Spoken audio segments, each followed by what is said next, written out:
આપે અમારી જય શ્રી કૃષ્ણ ચેનલને સબસ્ક્રાઈબ ન કરી હોય તો જય શ્રી કૃષ્ણ ચેનલને સબસ્ક્રાઈબ કરી દો, જેથી કરીને આપને નવા નવા વિડીયો આવતા રહે અને આ વિડીયોને લાઈક અને શેર કરો. ચિંતા સંતાન હંતારો યત્પાદાંબુજરેણવ સ્વીયાનાંતાન નિજાચાર્યાન પ્રણમામિ મુહુર્મુહુ. યદનુગ્રહતો જંતુ સર્વ દુઃખાતિગો ભવેત તમહં સર્વદા વંદે શ્રીમદ્વલ્લભનંદનમ. અજ્ઞાનતિમિરાંધસ્ય જ્ઞાનાંજનશલાકયા ચક્ષુરુન્મિલિतं येन તસ્मै શ્રીગુરુવે નમઃ. નમામિ હૃદયે શેષે લીલાક્ષિરાબ્ધિશાયિનम् લક્ષ્મી સહસ્રલીલાભી સેવ્યમાનં કલાનિધિં. ચતુર્ભિશ્ચ ચતુર્ભિશ્ચ ચતુર્ભિશ્ચ ત્રિભિस्तथा ષડ્ભિર્વિરાજતે યોऽસૌ પંચધારદયે મમ.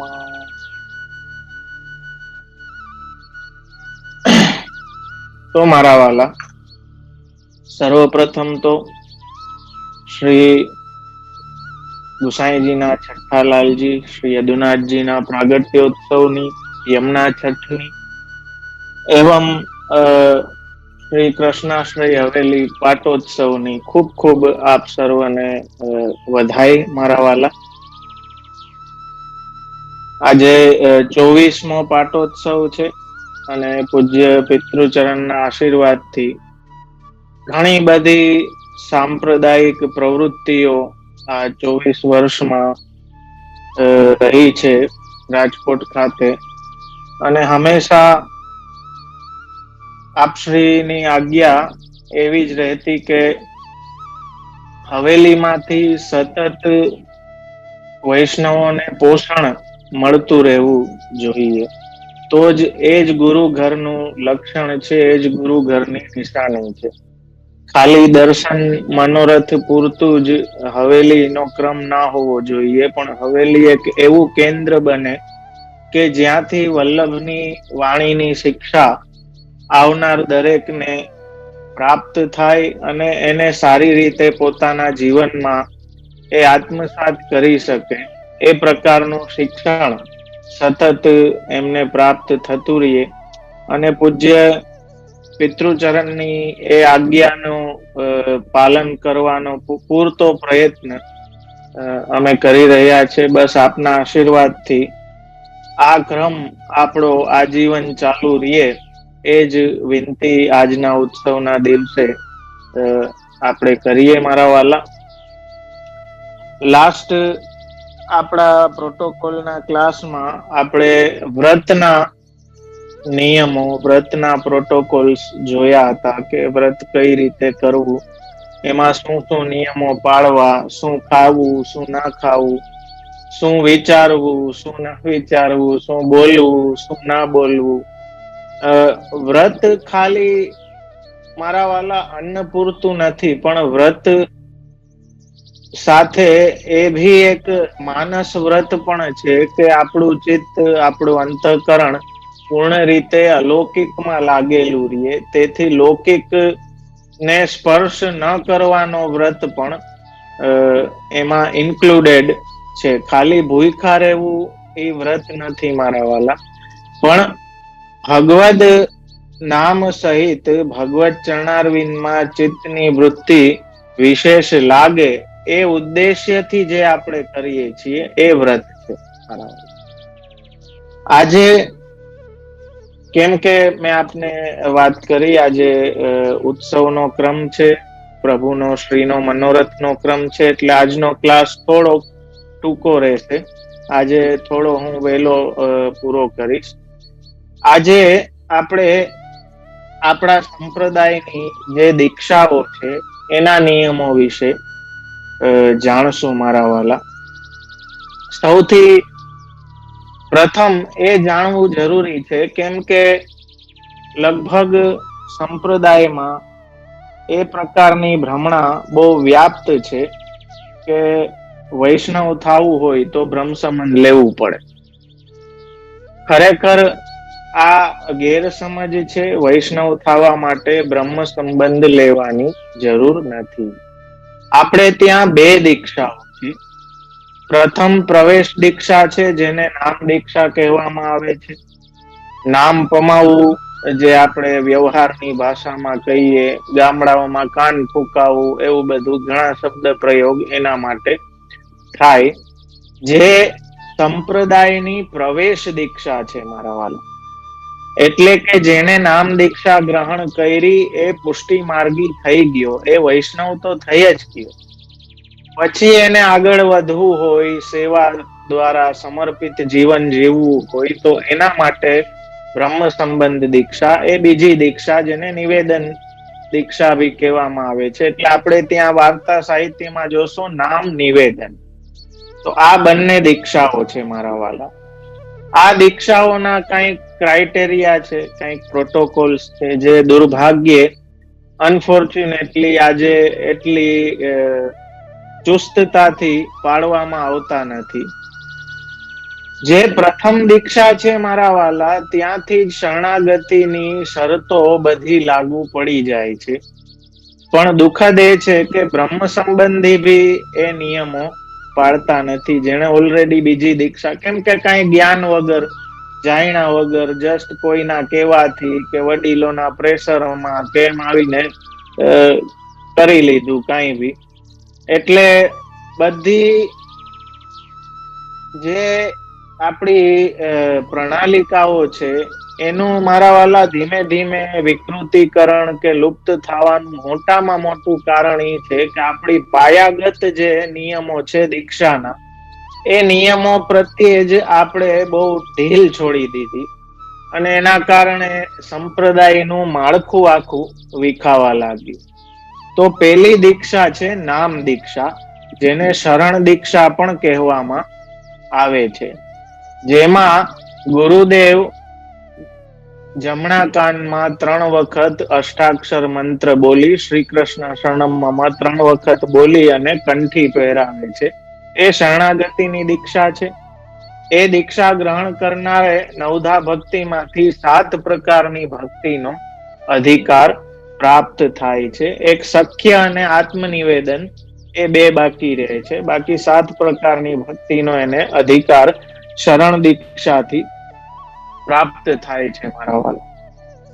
હવે શરણ દીક્ષા, એક વાત સમજો, લૌકિકમાં ભી કોઈને શરણે જાવ ને તો એને અનન્ય રહ્યો તો એ આપણું કામ કરે. બાકી કોઈને શરણે જઈને પછી બીજી 3-4 જગ્યાએ લાઈન લગાડો, હવે ઓલાને ખબર પડે ને તો એમ કે ભાઈ તો મને શું કામ કીધું, તારે 4 જગ્યાએ બીજે જ કરવું, તું મારા ઉપર ભરોસો નતો તો શું કામ મારી પાસે આવ્યું. તો એવી સિમ્પલ વસ્તુ મારા વાલા આજે આપણે સમજતા નથી કે આપણે પૂર્ણ રીતે શરણાગતિ લઈ લીધી. એ શરણાગતિના 6 અંગો નિબંધમાં આચાર્ય ચરણ આજ્ઞા કરે. અનુકૂલસ્ય સંકલ્પ, પ્રભુને અનુકૂળ હોય એવી રીતે રહેવું. શરણાગતિ દીક્ષા પછી અહીં તો કંઠીએ નથી પહેરતા, એટલે એ અનુકૂળતા તો કેમ કે એને પોતાને અનુકૂળ નથી આવતું. બીજું કહ્યું પ્રતિકૂલ વિસર્જન. જે કાંઈ શરણાગતિ દાસ ધર્મમાં પ્રતિકૂળ હોય, અન્યાશ્રય, અસમર્પિત, અસદાલાપ, અસત્સંગ, આ બધું એનો ત્યાગ કરવો. જે આપણા દાસ ધર્મમાં નડતર રૂપ છે, પ્રતિકૂળ છે, એને છોડવું. કરીષ્યતિ વિશ્વાસ, પ્રભુ ઉપર તમે શરણે આવ્યા છો તો ભગવાન ઉપર ભરોસો રાખો, દ્રઢ વિશ્વાસ રાખો. ભર્તૃત્વે વર્ણમ તથા, પ્રભુને પોતાના અલૌકિક પતિ તરીકે પ્રભુનું વરણ કરો. આત્મનૈવેદ્ય કાર્પણ્ય, આત્મનિવેદન એટલે કે મારું જે કાંઈ કરશે, હું જેની શરણે આવ્યો છું એ જ મારું જે કાંઈ કરવાના છે એ મારા હિતમાં કરશે, એ પ્રકારનું નિવેદન. અને કાર્પણ્ય એટલે દાસત્વનો ભાવ, દીનતા. આ શરણાગતિના અંગો છે મારા વાલા. કે જે બહુ ઓછા જોવા મળે છે. હવે તો કંઠી નામ પૂરતી, કેમ કે વડીલો કહે કે ના કંઠી પહેરાવો, છોકરાને નામ પમાવો, પણ હવે માતા પિતાને એટલું હોય નહીં, એટલે વડીલો માટે પહેરાવી દે ને પછી ઘરે જઈને કાઢીને કબાટમાં કે ગમે ત્યાં મૂકી દે મારા વાલા. તો હવે પ્રવેશથી જ આ હાલત છે. તો શરણાગતિની દીક્ષાથી જ અનન્યતાનો નિયમ, એ પ્રોટોકોલ તો લાગુ પડી જાય છે કે કૃષ્ણ એટલે કૃષ્ણ, કૃષ્ણ સિવાય કોઈ નહીં. એ પ્રકારનો અનન્ય ભાવ તો શરણાગતિની પ્રથમ જે નામ દીક્ષા છે ને એમાં જ જરૂરી છે. હવે તો બ્રહ્મ સંબંધી બી નથી પાડતા, એ વાત જુદી છે, પણ એ તો શરણાગતિની દીક્ષામાં જ જરૂરી છે મારા વાલા. અને હું હર હંમેશ કહેતો આવું છું કે જેણે કંઠી લીધી ને મારા વાલા, એના ઉપર જવાબદારી આવી ગઈ. કંઠી પહેરતા જ એ જવાબદારી, દાસ તરીકેની જવાબદારી આપણા ઉપર આવી ગઈ કે આપણે કંઠી પહેરી છે તો આપણું વાણી, વર્તન, વ્યવહાર બધું એ પ્રકારનું રહે કે આપણા કારણે વૈષ્ણવતાનું નામ ખરાબ ના થાય. આપણે એવું કાંઈ ના કરીએ કે જેનાથી કોઈને એવું લાગે કે આ કંઠીધારી આવા હોય, વૈષ્ણવ આવા હોય. તો મારા વાલા જવાબદારી તો ત્યારથી જ આવી ગઈ, જ્યારથી ડોકમાં કંઠી આવી ને ત્યારથી મારા વાલા. આપણે એમાં કમિટ થવા નથી માંગતા, એ આપણી ઉપાધિ છે. ત્યારબાદ દાસત્વના સ્ટેજમાં, શરણાગતિના સ્ટેજથી ઉપર ઉઠીને કોઈને ભગવત સેવા કરતા સમર્પણ પૂર્વક જીવન વ્યતીત કરવું હોય તો એના માટે બ્રહ્મ સંબંધ દીક્ષા છે. આજે તો આપણે નવી વોવ આવી ને, કામવારી આવી ને, ફલાણું આવ્યું ને, વ્રજમાં જવું છે ને, બેઠકજી, હા બહુ આનંદની વાત છે મારા વાલા, એનો વિરોધ નથી. વ્રજમાં જાઓ, બેઠકજીમાં સન્મુખ થાઓ, જારી ચંપસ કરો, આનંદની વાત છે. પણ બ્રહ્મ સંબંધ ખાલી એકવાર જારી ચંપસ કરવા માટે નથી, આખા જીવન માટે છે. એ આપણે દરેકે યાદ રાખવું જોઈએ. આ ખાલી એકવાર વ્રજમાં ગયા ને ઓહો તમે એકલા પડી જાશો, બ્રહ્મ સંબંધ લઈ લ્યો ને, ઓલો ખાલી એકલો ના પડે એના માટે એને બ્રહ્મ સંબંધ લેવડાવવાનો કોઈ મારા વાલા મતલબ નથી. ખાલી અહીંયા અડી અડીને છૂટા કરવા માટે બ્રહ્મ સંબંધ નથી, પણ આખું જીવન ભગવાન સાથે જેને વ્યતીત કરવું છે એના માટે બ્રહ્મ સંબંધ છે. એ વડીલોએ ભી સમજવું પડશે મારા વાલા. આપણે આપણો મિથ્યા અહંકાર પોષી લઈએ કે મેં એક વૈષ્ણવ કર્યો, ભગવાન એમ કે કર્યો તો આવો કર્યો, આવો કોક તો હારું ગોતું હતું. તો મારા વાલા એટલી તો આપણે જો આપણી દીક્ષાની જે સ્થિતિ થઈ છે એના ક્યાંક ને ક્યાંક કારણ આપણે જ છીએ મારા વાલા. આપણે બધાએ મળીને જ બગાડ્યું છે. અને એ દીક્ષાને એટલી સસ્તી કરી દીધી છે કે એની કિંમત જ નથી રહી. વડીલો જયારે દુઃખ થાય કે વડીલો એમ કેવા લાગે કે બ્રહ્મ સંબંધ લઈ લે પછી કઈ કરવાની જરૂર નથી, વડીલ જ આટલી નમાલી વાત કરે મારા વાલા, પછી છોકરામાંથી શું આપણે અપેક્ષા રાખવાની? તો દીક્ષા પ્રત્યેની ગંભીરતા આપણામાં હશે તો આપણી આગલી પેઢીમાં આવશે મારા વાલા. કંઠી માટેની ગંભીરતા આપણી અંદર હશે તો આગલી પેઢીમાં આવશે. એ ગંભીરતા કેટલી છે એ તો વિનંતીથી જ ખ્યાલ આવી જાય કે તમે ત્રીજા ચોથા વ્યક્તિને વિનંતી કરવા માટે મોકલો કે ફલાણા ફલાણાને બ્રહ્મ સંબંધ. અરે ભાઈ, જેને લેવું છે એ પોતે હાજર થાય, પોતે વિનંતી કરે. તો આ પ્રકારની જે આપણે મારા વાલા સિસ્ટમ, કરપ્ટ સિસ્ટમ આપણે જે ચાલુ કરી છે એનાથી દીક્ષાના સ્વરૂપને ભયંકર નુકસાની થઈ છે. આજે એટલે બ્રહ્મ સંબંધ મન ફાવે એને લઈ લેવું છે બધાને. ઓલા વડીલો એમ આગ્રહ રાખતા હોય દય જ દ્યો, દય જ દ્યો, પણ પછી એ કઈ કરવાનોય ના હોય, વડીલ ને ખબર હોય, બધી રીતે ઉપાધિ જ હોય, ખાલી બી મિથ્યા સંતોષ, આપણો અહંકાર સંતોષાય કે મેં એકને બ્રહ્મ સંબંધ લેવડાવી. મારા વાલા, આ આપણે હાથે કરીને આપણી દીક્ષાને ડિગ્રેડ કરીએ છીએ. તો સૌથી પહેલો નિયમ દીક્ષા બાબતનો, જે ઓલરેડી દીક્ષિત છે ને એના માટે હું નિયમ કહું છું કે કોઈ નવાને દીક્ષા દેવડાવવાની હોય તો પેલા એક એક વૈષ્ણવની જે દીક્ષા પ્રાપ્ત કરેલ છે ને એની જવાબદારી છે કે નવાને સમજાવે કે દીક્ષાનું સ્વરૂપ આ છે, આના પછી આ કર્તવ્ય છે, આ અધિકાર પ્રાપ્ત થાય, આ બધી તૈયારી હોય તો લેજે, ખાલી નામ પૂરતું લેવાનો મતલબ નથી. એ એક એક વૈષ્ણવ ખાલી અમારી જવાબદારી નથી મારા વાલા, કે અમે જ બધાને સમજાવતા રહીએ એવો કઈ અમે ઠેકો નથી લીધો, પણ એક એક બ્રહ્મ સંબંધી, એક એક કંઠીધારીની જવાબદારી છે કે બીજાને પણ દીક્ષા પ્રત્યે જાગૃત કરે કે આ કોઈ જેવી તેવી વસ્તુ નથી, આ બહુ મહત્વનો પ્રસંગ તમારા જીવનમાં છે, તો એને બહુ ગંભીરતાથી લેવો જોઈએ. તો દરેકની જો જાગૃતતા થાય ને મારા વાલા, તો આ જે ડિગ્રેડેશન થયું છે એમાં કંઈક સુધારો આપણે લઈ આવી શકીએ. બ્રહ્મ સંબંધ લેવાનો પ્રકાર મારા વાલા, આપણે સૌને ખ્યાલ જ છે કે બ્રહ્મ સંબંધ એક તો કોણે લેવું જોઈએ? બ્રહ્મ સંબંધ લેવાનો અધિકારી કોણ?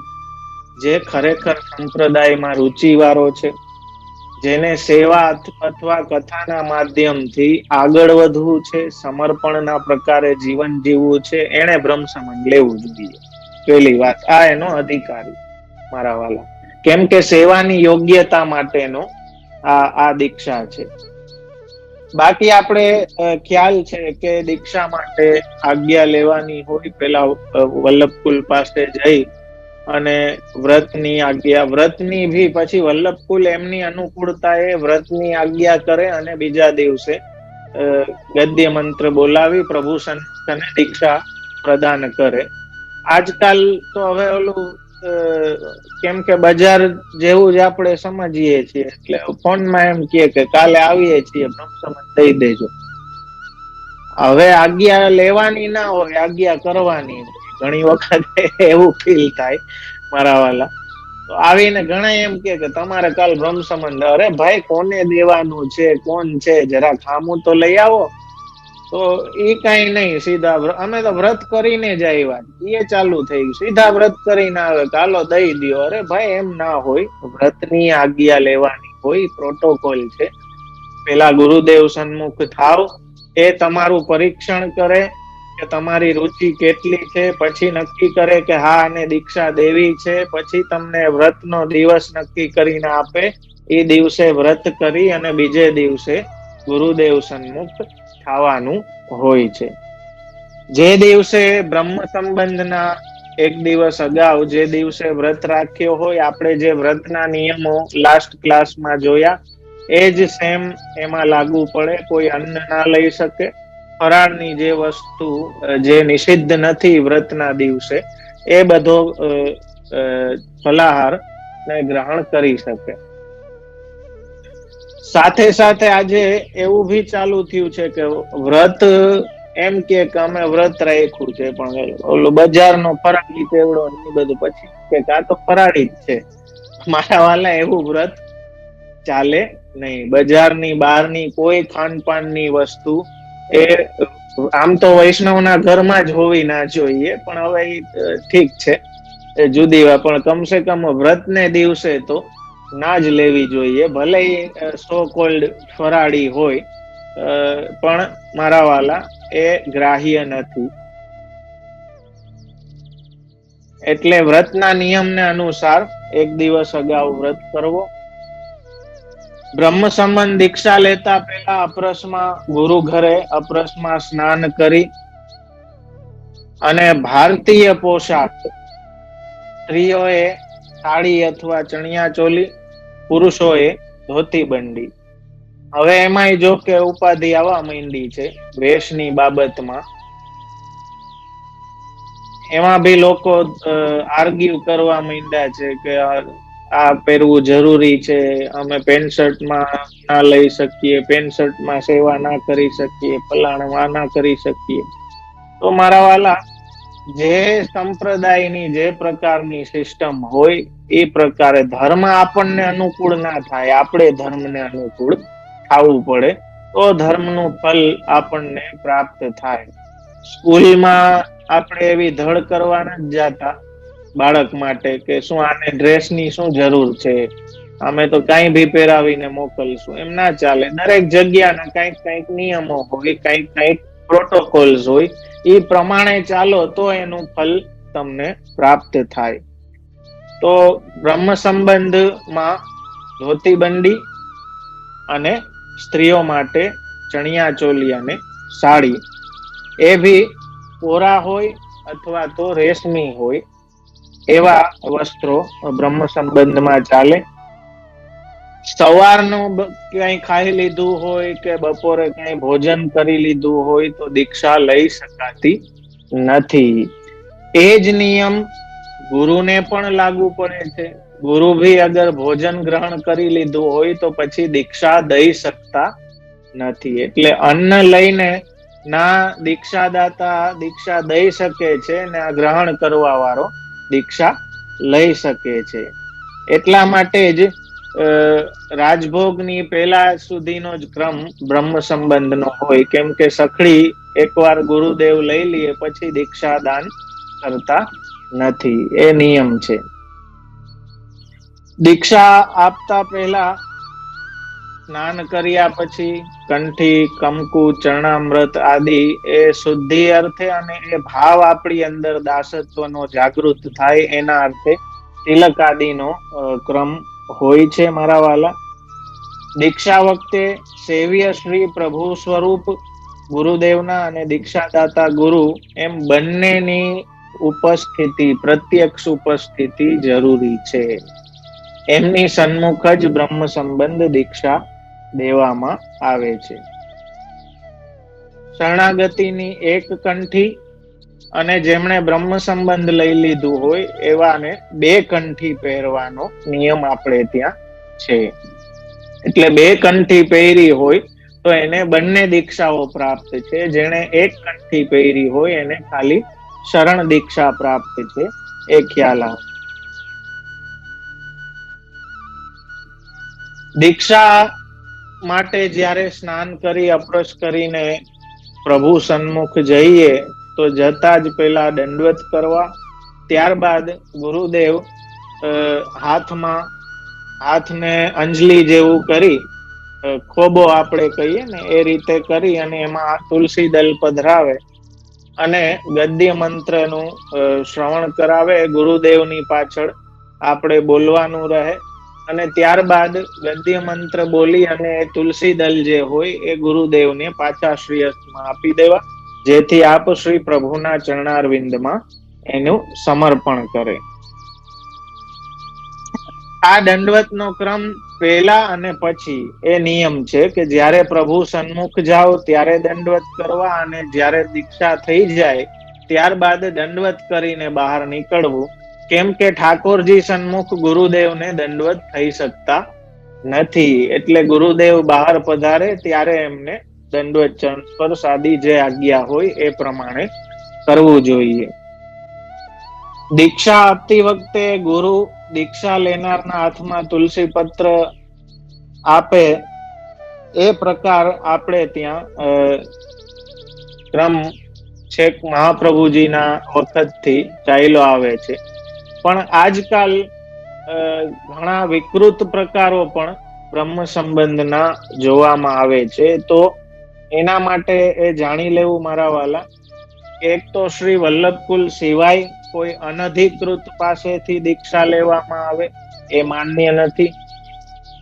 દીક્ષા લેનાર એક દિવસનું વ્રત કર્યા વગર લે, યા પછી સવારે અન્ન જમીને લે, અથવા તો દીક્ષા આપનાર પોતે સખડી પ્રસાદ લઈને દીક્ષા આપે કે આપનાર કે લેનાર અપ્રસ્નાન કર્યા વિના દીક્ષા આપે, તેમજ હાથમાં તુલસી પત્ર આપ્યા વિના કે પછી સેવી ભગવત સ્વરૂપની પ્રત્યક્ષતા વિના કે ગુરુની પ્રત્યક્ષ હાજરી વિના ટેલિફોન થી કે કેસેટ થી બ્રહ્મ સંબંધ મંત્ર સાંભળી લેવો, કે આ બધા પ્રકારો મારા વાલા પુષ્ટિ માર્ગમાં નિષિદ્ધ છે. આ દીક્ષા કરાયેલી છતાં પણ દીક્ષા કહેવાતી નથી. જ્યારે આ નિયમોનું પાલન નથી થતું અને આપણા મનમાયના પ્રકારથી જ્યારે દીક્ષાનો ક્રમ થાય તો એ દીક્ષા તરીકે સંપ્રદાયમાં માન્ય નથી. એ વાત દરેકે સમજી લેવાની જરૂર છે. બ્રહ્મ સંબંધને લઈને એક ભ્રમણા બહુ સંપ્રદાયમાં વિશેષ ચાલે છે. એ છે મારા વાલા કે ઊંટ ઉપર બેસી જાવ તો બ્રહ્મ સંબંધ છોવાઈ જાય, પાછું લેવું પડે. બરોબર, એવી ભ્રમણા ઘણી ચાલે છે. ઘણા બધા આવીને મારા વાલા એવી વિનંતી કરતા હોય, હા સોરી કઈક વિડીયો સાથે તકલીફ છે, આઈ ડોન્ટ નો શું છે, પણ હા હવે આવ્યું. તો મારા વાલા એ ભ્રમણા બહુ જ મોટી ગેરસમજ છે કે ઊંટ ઉપર બેઠી આવ્યા કે ઊંટને અડી આવ્યા તો પાછું બ્રહ્મ સંબંધ આપવો. આ કોઈ ઓલું લાયસન્સ નથી કે અમુક ટાઈમે રિન્યુ કરવું પડે કે કેન્સલ થઈ ગયું હોય તો પાછા વિઝા નો સ્ટેમ્પ મારો, એવું મારા વાલા નથી. બ્રહ્મ સંબંધ દીક્ષા એટલી નબળી નથી, એટલી વીક નથી કે ખાલી ઊંટને અડી જવાથી એ સંબંધ પૂરો થઈ જાય. એટલો નબળો સંબંધ નથી મારા વાલા, એ સમજવું જોઈએ. હા, શાસ્ત્ર તરીકે એ નિષિદ્ધ છે ઊંટને સ્પર્શ કરવો, એટલે એના પછી વ્રત આદિનો ક્રમ પ્રાયશ્ચિત આદિ શાસ્ત્રમાં બતાવેલ છે. પણ ધેટ ડઝન્ટ મીન, એનો મતલબ એ નથી કે તમારી દીક્ષા વહી ગઈ. હા, વ્રત કરી અને ગુરુદેવ પાસેથી, બાલક પાસેથી ગદ્ય મંત્ર શ્રવણ પાછું કરવું જોઈએ, પણ એ દીક્ષા નથી પાછી, એ કોઈ રિન્યુઅલ નથી કે એ પાછું બ્રહ્મ સંબંધ નથી. એ વાત સમજી લેવી જરૂરી છે. એટલે બ્રહ્મ સંબંધ દીક્ષા કોઈ એટલી નબળી નથી કે ઊંટને અડી જવાથી વહી જાય ને પાછી લેવી પડે. એ ભ્રમણા બહુ જ વ્યાપક સ્તરે વૈષ્ણવ સંપ્રદાયમાં ચાલે છે. તો એ બી જાણવું જરૂરી છે મારા વાલા કે એકવાર બ્રહ્મ સંબંધ થઈ ગયું તો એ નિત્ય સંબંધ છે. પ્રભુએ નિત્ય માટે તમને અંગીકૃત કર્યા છે, એમાં કોઈ પણ બે વાત સમજવી નહીં, આટલો પણ સંશય એમાં રાખવો નહીં. જે સિદ્ધાંત રહસ્યની ટીકામાં દરેક ટીકાકારો એ આજ્ઞા કરે છે કે આ નિત્ય સંબંધ છે. તો ઊંટને અડ્યા પછી હા, વ્રતનો પ્રાયશ્ચિતનો ક્રમ શાસ્ત્રમાં કહેલો છે, પણ દીક્ષા વહી જાય એવું નથી મારા વાલા. હવે બ્રહ્મ સંબંધને લઈને મારા વાલા કોઈ ભી પ્રકારનો પ્રશ્ન હોય, સંશય હોય તો ચોક્કસથી ચેટબોક્સ ઓપન છે, જરૂરથી પૂછજો મારા વાલા.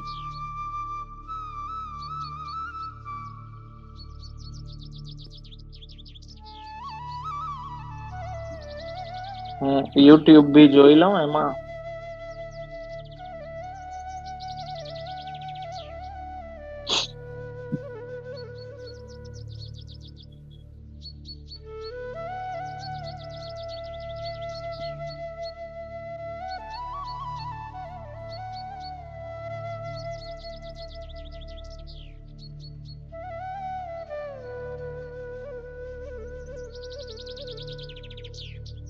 બ્રહ્મ સંબંધી ના હોય તો એમના હાથનું કઈ રીતે લેવું? જો અમારા વાલા, હું ઘણી વખત આ વાત સમજાવી ગયો છું કે કોઈ તમને ખવડાવી શકે એના માટે બ્રહ્મ સંબંધ નથી, પણ ઠાકોરજીને હરોગાવાનું હોય ને કોઈને, તો એના માટે બ્રહ્મ સંબંધ છે. એટલે આપણી સેવા માટે બ્રહ્મ સંબંધ નથી, ઠાકોરજીની સેવા માટે બ્રહ્મ સંબંધ છે. આ પહેલી વાત. બીજી વાત કે કંઠીધારી હોય તો મારા વાલા, કંઠીધારીને એટલો તો અધિકાર છે કે એ કાચી સામગ્રીને બહારની સેવા ને એ બધું તો કરી શકે. ત્યાં એવી જડતા જરૂરી નથી કે બ્રહ્મ સંબંધ જ લેવડાવવું. કેમ કે જ્યાં સુધી લેનાર પોતે નિશ્ચયાત્મક બુદ્ધિ વાળો ના હોય ત્યાં સુધી બ્રહ્મ સંબંધ લેવડાવવાનો કોઈ મતલબ રહેતો નથી. છોકરા છોકરી ગમે તો જ આપણે પરણાવીએ ને, એમને એમ પરણાવી દઈએ તો લાંબુ ટકતું નથી. પછી મારા વાલા ઈ આપણે જોઈએ છીએ. કદાચ મા બાપના પ્રેશરમાં પરણીએ જાય પણ પછી લાંબુ હાલતું નથી. તો વસ્તુ એ પ્રકારની છે મારા વાલા, કે બ્રહ્મ સંબંધનું સ્વરૂપ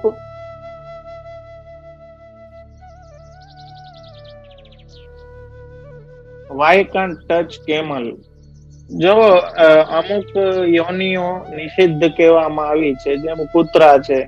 ગોવિંદ સ્વામીએ જબોડી દીધા હતા ને, ગલુડિયારે રમતા હતા શ્રીનાથજી, તો જબોડી દીધા કે છોવાઈ ગયા. તો અમુક એવી નિષિદ્ધ યોનિઓ છે પશુઓમાં, કે જેને અડીને આપણે સ્નાન આદિ વ્રત આદિના ક્રમ શાસ્ત્રમાં કહેવામાં આવ્યા છે. તો જેમ હું કેતો હતો મારા વાલા, કે વડીલોએ એ વાત સમજવી જોશે કે બ્રહ્મ સંબંધનું સાચું વ્યવસ્થિત સ્વરૂપ છોકરાઓને સમજાવે ને એ રીતે થઈ. ખાલી ધોકા મારીને ધર્મ ના કરાવે, પણ ધર્મનું સ્વરૂપ પોતે પણ સમજે અને છોકરાઓને સમજાવે. એ સિસ્ટમ થી ચાલશો મારા વાલા, તો કંઈક આ સ્થિતિમાં સુધારો આવશે. What's the ideal age for બ્રહ્મ સંબંધ? જો આઈડિયલ એજ, ઇટ્સ સબ્જેક્ટિવ. એની કોઈ તમે ફિક્સ એજ એવી નક્કી ના કરી શકો. સબ્જેક્ટિવ છે, જે દૈવી છે ને જે પરંપરાથી છે. જો પુરુષોત્તમજી એ પરીક્ષણની વાત કરી છે, તો જે પરંપરાથી વૈષ્ણવ છે, ઘરે સેવા બિરાજે છે, પાકા પાયે તો આપણે એમ કોઈને કહી ના શકીએ કે આ પુષ્ટિ છે, કે આ મર્યાદા છે, કે આ પ્રવાહ છે. તો એ કેમ ખબર પડે? તો એની રુચિથી, એની ક્રિયાથી, એની વાણીથી, એનું કઈ બાજુ એનું હૃદય ઢળે છે, એનાથી આપણે એક અંદાજો લગાડી શકીએ કે ના, આ ડિપાર્ટમેન્ટ નો જીવ લાગે છે. તો એ અમુક પરીક્ષણ જરૂરી છે મારા વાલા. એટલે એ પરીક્ષણમાં પાસ થાય, કદાચ નાની એજ હોય ને પરીક્ષણમાં ઓકે થઈ જાય, તો એમાં બી હા પાડી દે. કદાચ મોટાને બી ના પાડી દે. તો કોઈ એવું ફિક્સેશન એનું એમના એ સબ્જેક્ટિવ વ્યક્તિગત છે દરેક નું, એટલે ફિક્સેશન ના કરી શકો કે આ એજમાં જ બ્રહ્મ સંબંધ લેવડાવો. હા, કંઠી પહેરાવાનું આપણે 41 દિવસ પછી સંતાનને, જે નવી સંતાન થઈ હોય એને કંઠી પહેરાવી દેવી જોઈએ. એનું કારણ હું કહું, કે સમજ ના થયા પછી હાથમાં રહેવાનો નથી. પછી તો ધોકા મારીને ધરમ જેવું થશે. પણ નાનપણથી જે કંઠી જોશે સમજણો થયા પેલા જ, તો એને એના અંગરૂપ લાગશે. પછી એ કંઠી ક્યારેય ઉતારશે નહીં મારા વાલા.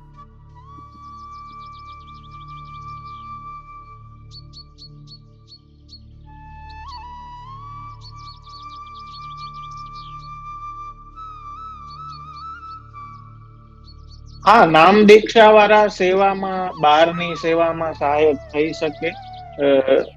સાક્ષાત સ્વરૂપ સેવાનો હજી અધિકાર એમને પ્રાપ્ત નથી થયો, પણ બહારની જે કઈ સેવા છે, પ્રભુ માટે કઈ સામગ્રી લઈ આવી દેવી, કે વસ્ત્રની સેવા છે, કે માલાજીની સેવા છે, એવું બધું એ કરી શકે.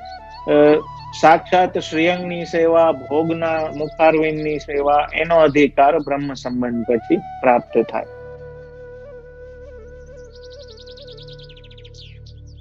હા, જે મેં 2 વાર બ્રહ્મ સંબંધ. અચ્છા, એ તમને એવું લાગ્યું કે તમે બીજી વાર લીધું છે, પણ એ થયું તો એક જ વાર છે. એક વાર થઈ ગયું, થઈ ગયું મારા વાલા, એમાં બીજી વાર હોતું નથી. હા, બીજી વાર શ્રવણ કર્યું તમે, પણ એ બીજી વાર દીક્ષા ના કહેવાય. બહુ નાની ઉંમરમાં બ્રહ્મ સંબંધ લીધેલ હોય, કઈ સમજ ના હોય, તો ફરી વાર બ્રહ્મ સંબંધ લઈ શકાય, કે કંઠી જે શ્રી પાસે ધારણ કરી શકાય. જો બ્રહ્મ સંબંધ તો અજ્ઞાનાદ અથવા જ્ઞાનાદ પ્રથમાત્મ નિવેદનમ. અજ્ઞાન થી એ લીધું તો એ લઈ લીધું. અગ્નિ જેમ એમ નથી વિચારતી કે છોકરાને અજ્ઞાન છે તો આને ના દજાડો. અગ્નિ તો પોતાનો સ્વભાવ પ્રમાણે જ વર્તશે. એવી રીતે મારા વાલા, બ્રહ્મ સંબંધ તો થઈ ગયું, ભલે અજ્ઞાન નથી થયું. ફરી વાર બ્રહ્મ સંબંધ હોતું નથી. હા, બાલક પાસે તમે ફરીવાર એ મંત્ર શ્રવણ કરી શકો અપરસ કરીને, પણ એ શ્રવણ થાય, એ બીજી વખત દીક્ષા નથી. માઇન્ડ ઇટ, એ ક્લિયર કરી લેજો, એ બીજી વખત દીક્ષા નથી. દીક્ષા તો એકવાર થઈ ગઈ. In our marg, Brahma Sambandh is given to masses. Is that acceptable? Acceptable તો મારા વાલા નથી, કેમ કે આટલા બધાનું એક સાથે પરીક્ષણ કરવું એ ભી થોડો સમય ટાઈમ કન્ઝ્યુમિંગ છે. એટલે પરીક્ષણ તો ગુરુએ કરવું જોઈએ, એ એની ફરજમાં છે. પણ હવે ઘણી બધી વસ્તુ જે એક્સેપ્ટેબલ નથી, અનફોર્ચ્યુનેટલી થાય છે, શું કરી શકીએ.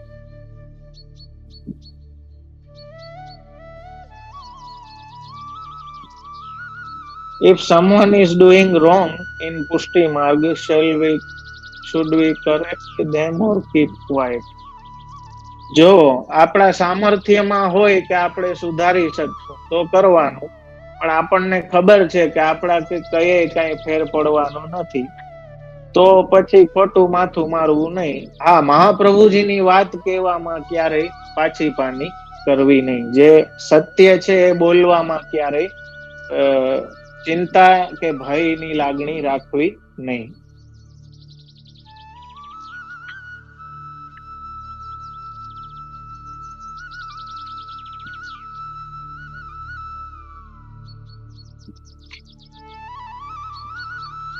કોઈ ઓફ થઈ ગયું હોય ને એમની પાછળ પાત્ર કે ચાંદીની કટોરી આપે તો પ્રભુમાં ના કરાય.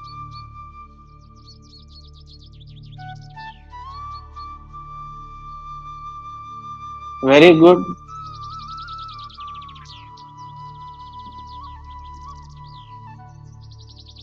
someone recently asked in a public event that we are ansh of God, then why should we take Brahma Sambandh? Secondly, is Brahma Sambandh the only way to get connected with God? Otherwise, we aren't connected, was another question. જો પહેલી વાત, બ્રહ્મ સંબંધ એ યાદી છે, કોઈ નવો સંબંધ નથી બંધાતો. એટલે એમાં તમે જુઓ કે હજારો વર્ષથી વિખૂટો પડેલો, એટલે ક્યારેક ભેગો હતો, બરોબર? તો સંબંધ તો છે જ, એ કોઈ નવો સંબંધ નથી બંધાતો મારા વાલા. સંબંધ ઓલરેડી છે, પણ એ ગુરુદેવ દ્વારા તમને તમારું એ સ્વરૂપ વિસ્મૃતિ જે થઈ ગઈ છે, જે ભૂલી ગયા છો, એ પાછું યાદ દેવડાવવામાં આવે. જેમ ઓલી પંચતંત્રની વાર્તા મેં કહી હતી ને, કે સિંહબાળ ઘેટાના ટોળામાં ગરી ગયું, પોતાને ઘેટું સમજવા લાગ્યું. સિંહણે એને યાદ દેવડાવ્યું પ્રતિબિંબ દેખાડીને, તું ઘેટું નથી, તું સિંહ છો. તો સિમિલરલી મારા વાલા, એ કોઈ ઘેટો બની નતો ગયો, એ તો સિંહનું બાળક હતું, પણ સંગના લીધે એમાં એવો થઈ ગયો. તો એને જસ્ટ યાદી દેવડાવ્યું, એને સિંહ બનાવ્યો નથી, એ ઓલરેડી હતો જ, પણ એને યાદ દેવડાવ્યું કે તું સિંહ છો. તો સિમિલરલી આપણો સંબંધ તો જીવતો નિત્ય દાસ જ છે, સહજ દાસ છે. એ સંબંધ તો છે જ, એ કોઈ નવું કનેક્શન નથી મારા વાલા થાતું, એ તો છે જ. પણ જસ્ટ આપણે ભૂલી ગયા છીએ. એ બ્રહ્મ સંબંધ દીક્ષા દ્વારા આપણને યાદ દેવડાવવામાં આવે છે કે તમારું સ્વરૂપ શું છે.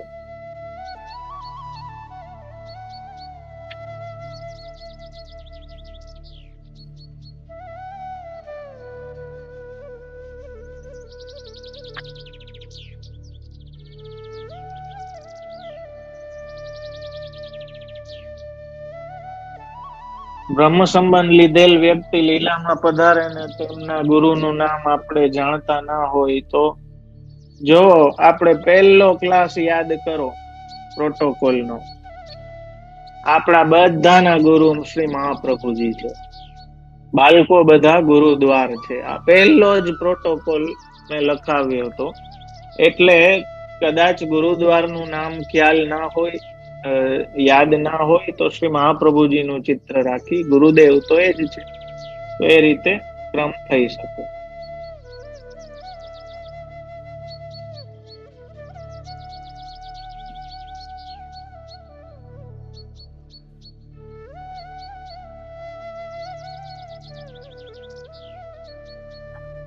મારા વાલા, હવે જે વિરુદ્ધ જ ચાલવા વાળા છે તો એને સંપ્રદાયમાં જેને ભાવ જ નથી, તમે કયો છો કે ઘરનાઓ કોઈ મેંડ પાડતા નથી કે બધું અડી જાય છે કે કઈ ઠાકોરજી લાયક રહેવા દેતા નથી, તો હવે ખ્યાલ જ છે કે આ વિરુદ્ધ પાર્ટી જ છે, તો પછી અફસોસ શું કામ કરો છો? પ્રભુની લીલા સમજવી. જો અમે હમણાં જ કીધું કે આપણા સામર્થ્યમાં હોય તો કરવું, સામર્થ્ય બાર હોય તો અષ્ટાક્ષર કરવા. પ્રભુ સર્વ સમર્થ હોય.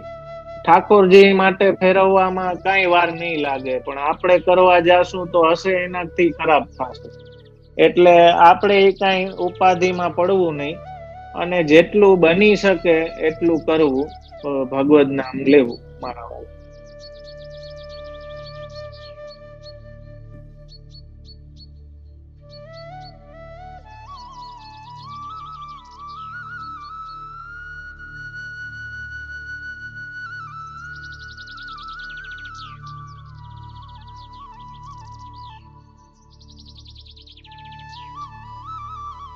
નિવેદિભી સમર્પ્યૈવ સર્વમ કુર્યાદિતિ સ્થિતિ.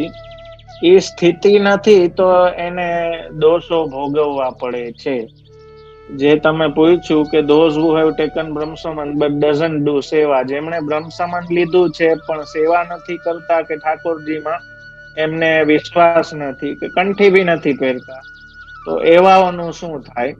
જ્યાં સુધી એમની બુદ્ધિ ઠેકાણે ના આવે ત્યાં સુધી ચાલે રાખે એમનું સર્કલ. મારા વાલા, નિવેદિભી સમર્પ્ય સર્વમ કુર્યાદ, એ સ્થિતિમાં એ બ્રહ્મ સંબંધની મર્યાદામાં આવે પછી કઈક ગાડી આગળ વધે.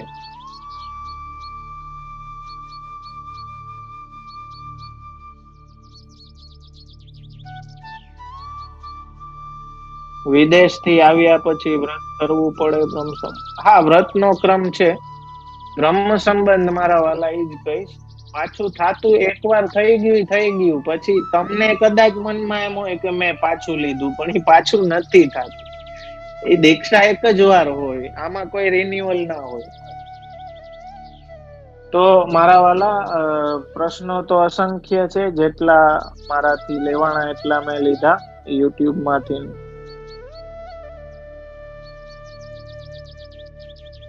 સપોઝ યુટ્યુબ નો એક છે ક્વેશ્ચન, લઈ લઉં. Suppose a kid who blessed with નામ દીક્ષા can offer સેવા. એ બાહ્ય સેવા, જે નામ દીક્ષા વાળો તમારો પ્રશ્ન છે કે નામ દીક્ષા વાળો છોકરો હોય એ સેવા કરી શકે? જેમ મેં પહેલા કહ્યું, બારની સેવા બધી કરી શકે, શ્રીઅંગની કે ભોગની, મુખારવિંદની સેવાનો અધિકાર એને નથી. ચરણ સ્પર્શ કરી શકે, ચરણ સ્પર્શ કરી શકે અને બારની સેવા બધી કરી શકે, બીજું કઈ ના કરી શકે.